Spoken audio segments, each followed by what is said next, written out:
آج ہم قرآن کی ایک بہت ہی خاص سورۃ النحل کی پہلی 9 آیات پر ایک گہری نظر ڈالنے والے ہیں۔ جی، اور یہ آیات کمال کی ہیں۔ بالکل۔ ہمارے پاس جو مواد ہے اس میں ایک طرف تو کلاسیکی تفسیر صراط الجنان ہے جو ہمیں روایتی معنی بتاتی ہے، اور دوسری طرف کچھ جدید تشریحات بھی ہیں جو ان آیات کو آج کی دنیا سائنس اور نفسیات سے جوڑتی ہیں۔ تو کوشش یہی ہے کہ ان دونوں زاویوں کو ملا کر سمجھا جائے کہ یہ آیات کائنات، انسان اور ہدایت کے بارے میں کیا پیغام دے رہی ہیں۔ چلیں شروع کرتے ہیں۔ سورت کا آغاز ہی بڑا فیصلہ کن ہے۔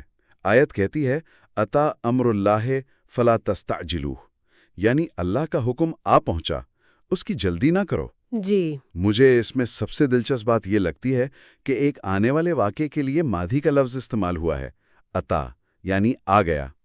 یہ تھوڑا عجیب نہیں لگتا؟ یہ ایک بہترین نکتہ ہے اور یہی قرآن کے اسلوب کا کمال ہے۔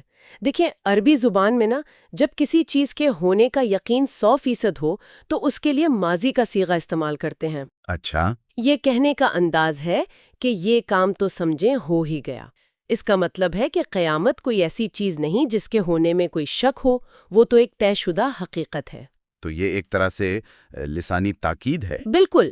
تفسیر بھی یہی بتاتی ہے کہ مکہ کے کافر تنزن کہتے تھے کہ کہاں ہے وہ عذاب، لے آؤ، تو یہ آیت ان کا جواب ہے کہ جلدی مت کرو، وہ اتنی یقینی ہے گویا آ چکی ہے۔ صحیح، اور اسی سے وہ مشہور حدیث بھی جڑتی ہے جس میں نبی اکرم صلی اللہ علیہ وسلم نے اپنی 2 انگلیوں کو ملا کر فرمایا تھا کہ مجھے اور قیامت کو اس طرح بھیجا گیا ہے۔ جی جی بالکل، اور اگر ہم اسے جدید سائنسی نظریات کے ساتھ رکھ کر دیکھیں تو یہ اور بھی دلچسپ ہو جاتا ہے۔ وہ کیسے؟ سائنسدان کائنات کے انجام کے بارے میں مختلف نظریات پیش کرتے ہیں، جیسے بگ کرنچ یا تھرمل ڈیتھ۔ صحیح۔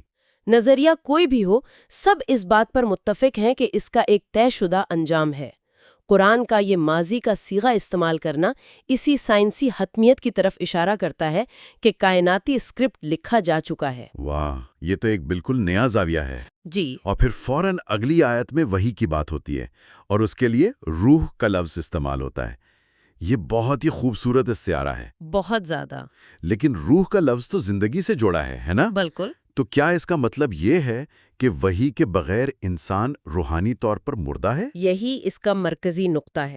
قرآن کے نزدیک زندگی صرف سانس لینا نہیں ہے، حقیقی زندگی شعور اور مقصد کی زندگی ہے۔ اچھا۔ تو جس طرح روح جسم میں جان ڈالتی ہے، اسے ایک بے حرکت گوشت کے لوتھڑے سے جیتا جاگتا انسان بناتی ہے، اسی طرح وہی انسان کے دل و دماغ میں جان ڈالتی ہے۔ یعنی یہ صرف معلومات نہیں بلکہ ایک طرح کی روحانی بیداری ہے۔ بالکل، یہ ایک اعلیٰ شعور سے رابطہ ہے جو انسان کو بتاتا ہے کہ اس کی زندگی کا مقصد کیا ہے، اور اسی لیے آیت کا اختتام توحید پر ہوتا ہے، بس مجھی سے ڈرو۔ تو اس طاقتور آغاز کے بعد قرآن فوراً اپنی دلیل پیش کرنا شروع کر دیتا ہے، اور یہ دلیل کائنات کی وسعتوں سے شروع ہوتی ہے۔ جی، آیت کہتی ہے اس نے آسمانوں اور زمین کو حق کے ساتھ پیدا کیا۔ یہاں یہ بالحق یعنی حق کے ساتھ کا کیا مطلب ہے؟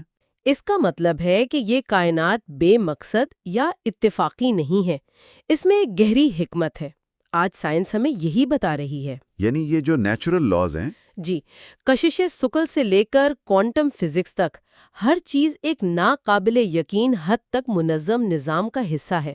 یہ سب ایک عظیم ڈیزائن کی طرف اشارہ کرتے ہیں۔ یہ تو ہوئی کائنات کی بات، لیکن قرآن کا کمال یہ ہے کہ وہ فوراً ہی میکرو سے مائکرو پر آ جاتا ہے۔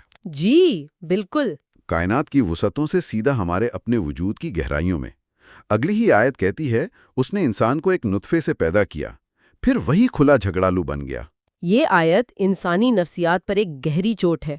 آج ایمبریولوجی ہمیں بتاتی ہے کہ کس طرح ایک واحد خلیہ، ایک زائگوٹ، ایک مکمل اور پیچیدہ انسان بنتا ہے۔ اور یہ سائنسی حقیقت قرآن کے بیان کی تصدیق کرتی ہے۔ جی، کہ ہماری ابتدا ایک حقیر بے جان نظر آنے والے قطرے سے ہوئی۔ اور پھر آیت کا اختتام خصیم مبین یعنی کھلا جھگڑالو۔ یہ کتنا سچ ہے۔ بہت زیادہ۔ انسان اپنی اس حقیر ابتدا کو بھول کر اسی خالق کے سامنے دلائل لاتا ہے جس نے اسے عدم سے وجود بخشا۔ اس کے پیچھے وہ ایک واقعہ بھی ہے نا، تفسیر میں آتا ہے کہ ابی بن خلف نامی شخص جی بالکل، وہ ایک پرانی بوسیدہ ہڈی لے کر آیا، اسے مسل کر ہوا میں اڑایا اور کہنے لگا کون اسے دوبارہ زندہ کرے گا؟ تو یہ آیت اسی تکبر کا جواب ہے۔ بالکل، یہ انسان کو یاد دلاتی ہے کہ جو ذات تمہیں ایک بے جان قطرے سے بنا سکتی ہے، اس کے لیے تمہیں دوبارہ پیدا کرنا کیا مشکل ہے۔ تو ہماری اپنی تخلیق پر غور کرنے کے بعد گفتگو کا رخ ان نعمتوں کی طرف مڑتا ہے جو اللہ نے ہمارے لیے پیدا کی ہیں، خاص طور پر چوپایوں کا ذکر ہے۔ جی، جن سے ہمیں لباس اور غذا ملتی ہے۔ لیکن یہاں بات صرف مادی فائدوں پر ختم نہیں ہوتی۔ آیت نمبر 6 میں ایک بہت ہی خوبصورت لفظ استعمال ہوا ہے، جمالن، یعنی خوبصورتی اور زینت۔ جی، فرمایا گیا کہ جب تم شام کو اپنے جانوروں کے ریوڑ واپس لاتے ہو تو اس منظر میں تمہارے لیے ایک جمال ہے۔ یہ صرف معاشی فائدہ نہیں، یہ ایک نفسیاتی اور جمالیاتی خوشی ہے۔ واہ، یعنی قرآن صرف یہ نہیں بتا رہا کہ جانور مفید ہیں، بلکہ یہ کہ ان کی خوبصورتی ہماری نفسیات پر اثر انداز ہوتی ہے۔ یہ تو حیران کن بات ہے۔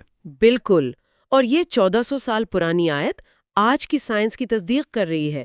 فطرت اور جانوروں سے تعلق انسان میں خوشی کے ہارمونز پیدا کرتا ہے، جیسے ڈوپامین اور سیروٹونن۔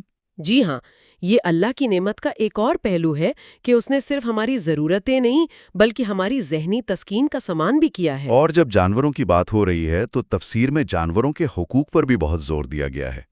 وہ ایک واقعہ ہے نا، بھوکے اونٹ والا۔ جی، جہاں نبی اکرم صلی اللہ علیہ وآلہ وسلم نے ایک اونٹ کو دیکھا جس کا پیٹ بھوک سے کمر سے لگ گیا تھا، تو آپ صلی اللہ علیہ وآلہ وسلم نے فرمایا کہ ان بے زبانوں کے معاملے میں اللہ سے ڈرو۔ یہ صرف ہمدردی نہیں، یہ ایک ذمہ داری کا تعین ہے۔ بالکل، اور یہ اسلامی قانون کی بنیاد بنی۔ حضرت عمر رضی اللہ عنہ کا ایک شخص کو صرف اس لیے سزا دینا کہ اس نے اونٹ پر طاقت سے زیادہ بوجھ لادا تھا، یہ ظاہر کرتا ہے کہ یہ ایک قابل نفاذ قانون تھا۔ صحیح۔ یہ اسلام کے نظام رحمت کی وسعت کو دکھاتا ہے۔ اس حصے کی آخری آیت یعنی آیت نمبر 8 میرے خیال میں سب سے زیادہ حیران کن ہے۔ وَيَخْلُقُ مَا لَا تَعْلَمُونَ۔ جی، اور وہ ایسی چیزیں پیدا کرے گا جنہیں تم نہیں جانتے۔ یہ تو مستقبل کی ایک کھلی پیشن گوئی لگتی ہے۔ اور یہ قرآن کے معجزات میں سے ایک ہے۔ 1400 سال پہلے جب سفر کا سب سے تیز ذریعہ گھوڑا تھا، اس وقت یہ آیت کہہ رہی ہے کہ اللہ مستقبل میں ایسی سواریاں پیدا کرے گا جن کا تم تصور بھی نہیں کر سکتے۔ تو یہ جو آج ہم ریل گاڑیاں، کاریں، ہوائی جہاز دیکھ رہے ہیں، یہ سب ما لا تعلمون کی عملی تفسیر ہے۔ صدیوں تک مفسرین سوچتے تھے کہ شاید کوئی نئی مخلوق پیدا ہوگی، اور آج ہم اسے اپنی آنکھوں سے پورا ہوتے دیکھ رہے ہیں۔ بلا شبہ۔ اور یہ آیت سائنس اور ٹیکنالوجی کی ترقی کے لیے ایک مثبت اسلامی نقطہ نظر بھی فراہم کرتی ہے کہ اللہ کی تخلیق ایک مسلسل عمل ہے۔ جی، یہ ماضی میں مکمل ہو کر ختم نہیں ہو گئی، یہ ایک جاری عمل ہے۔ تو ان تمام جسمانی، نفسیاتی اور تکنیکی نعمتوں کے بعد قرآن گفتگو کو واپس سب سے بڑی نعمت کی طرف لاتا ہے، اور وہ ہے ہدایت۔ جی، آیت نمبر 9 کہتی ہے، اور اللہ ہی کے ذمے کرم پر ہے سیدھا راستہ دکھانا۔ یہاں یہ ذمہ کرم کے الفاظ بہت اہم لگتے ہیں۔ بہت اہم ہے۔ عربی میں علی للہ کا مطلب ہے اللہ پر لازم ہے، یعنی اللہ نے اپنے فضل سے یہ ذمہ داری خود پر لے لی ہے کہ وہ انسانوں کو سیدھا راستہ ضرور دکھائے گا۔ لیکن ساتھ ہی یہ بھی واضح کر دیا کہ کچھ راستے ٹیڑھے بھی ہیں۔ وَمِنْهَا جَائِرٌ، بالکل۔ اس کا مطلب ہے کہ انتخاب پھر بھی انسان کا اپنا ہے۔ اگر اللہ چاہتا تو سب کو ایک ہی راستے پر چلا سکتا تھا، ہے نا؟ جی ہاں، آیت کا اگلا حصہ یہی کہتا ہے، لیکن اس نے ایسا نہیں کیا۔ اس نے انسان کو آزاد ارادہ یعنی فری ول دیا۔ سیدھا راستہ بھی دکھا دیا اور ٹیڑھے راستوں سے بھی خبردار کر دیا۔ جی، ابھی انسان کا امتحان ہے کہ وہ کون سا راستہ چنتا ہے۔ اسی انتخاب کی وجہ سے ہدایت پانے کی قدر و قیمت ہے۔ تو ان 9 آیات کا سفر ہمیں کائنات کے آغاز سے لے کر انسانی وجود کی حقیر ابتدا تک اور پھر مستقبل کی ٹیکنالوجی تک کا سفر کرواتا ہے۔ اور آخر میں سب کچھ اس ایک نقطے پر آ کر ٹھہرتا ہے کہ ان سب نشانیوں کو دیکھ کر سیدھے راستے کا انتخاب کیا جائے۔ بالکل۔ ان آیات کا خلاصہ یہی ہے کہ کائنات میں ہر چیز کا ایک مقصد ہے، انسان کی تخلیق ایک معجزہ ہے، اور زندگی کی نعمتیں شکر گزاری کا تقاضا کرتی ہیں۔ اور سب سے بڑھ کر یہ کہ اللہ نے ہدایت کا راستہ واضح کر دیا ہے، لیکن فیصلہ ہمارا اپنا ہے۔ جی اور جاتے جاتے ایک نقطہ سوچنے کے لیے چھوڑ جاتے ہیں، وہ آیت اور وہ پیدا کرے گا جو تم نہیں جانتے۔ ہم نے اسے کاروں اور ہوائی جہازوں کی صورت میں پورا ہوتے دیکھا۔ لیکن ذرا سوچیں، مستقبل میں یہ آیت کن نئی تخلیقات کی طرف اشارہ کر رہی ہے؟ کیا یہ مصنوعی ذہانت یعنی آرٹیفیشل انٹیلیجنس ہے، جنیاتی انجینئرنگ سے بننے والی نئی مخلوقات، یا شاید زندگی کی ایسی شکلیں جن کا آج ہم تصور بھی نہیں کر سکتے؟ یہ خیال اللہ کی تخلیقی قدرت کو ماضی کے ایک واقعے کے بجائے ایک زندہ اور مسلسل عمل کے طور پر سوچنے پر مجبور کرتا ہے۔ یہ ہمیں بتاتا ہے کہ دریافت اور ایجاد کا سفر ابھی ختم نہیں ہوا، بلکہ شاید ابھی تو شروع ہوا ہے۔